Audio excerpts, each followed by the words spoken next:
আসসালামু আলাইকুম রহমতুল্লাহ। আমি হাফেজ কারি কাউসার আহমদ নকিব, জামালুল কোরআন ক্যাডেট মাদ্রাসা মহিপুর কুয়াকাটার প্রতিষ্ঠাতা ও পরিচালক। আমার ছাত্র হাফেজ আব্দুর রাজ্জাক সারা বাংলাদেশের মধ্যে কোরআন প্রতিযোগিতায় প্রথম স্থান অর্জন করছে।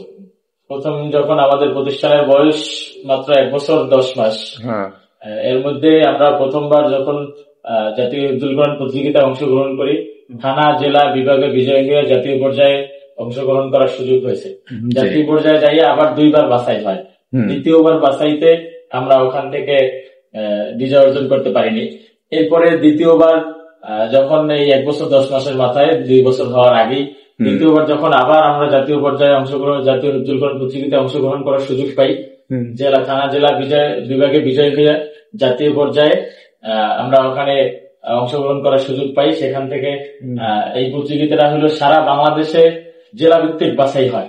বাছাই করে সারা বাংলাদেশ থেকে বিজয় অর্জন করা 700 প্রতিযোগী জাতীয় পর্যায়ে অংশগ্রহণ করার সুযোগ পায়। এই 700 প্রতিযোগী থেকে সেরা 20 জন নেয়। সেরা 20 জনের মধ্যেও ও আলহামদুলিল্লাহ সুযোগ পায়।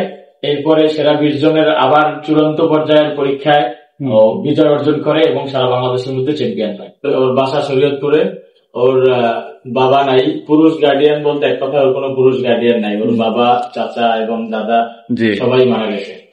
পুরুষ গার্ডিয়ান বলতে ওর দেখভাল করার জন্য আমি দায়িত্বে আছি। আচ্ছা, বাকি ওর মা বেঁচে আছে দুনিয়াতে। ওরা 4 ভাই বোন, 3 বোন ও 1 ভাই। করবে নাকি? আসলে ছেলেটার পড়াশোনার দায়িত্ব সম্পূর্ণই আমার উপরই, আল্লাহ চালায়, বাকি উসিলা আমি।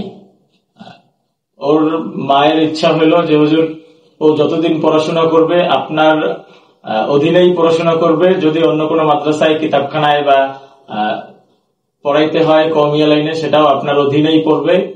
যে কোনো মাদ্রাসায় যদি দিতে হয় আপনিই দেবেন। তো আমারও ইচ্ছা আছে ও যতদিন পড়াশোনা করে ওর যত সহযোগিতা লাগে আমি ইনশাল্লাহ করব, এবং আমি ওর উজ্জ্বল ভবিষ্যৎ কামনা করি, দোয়া করি ও ভালো বাংলাদেশের মধ্যে যুগশ্রেষ্ঠ একজন আলেম হোক, ওর দ্বারা দিনের খেদমত ছড়িয়ে পড়ুক সারা দেশে।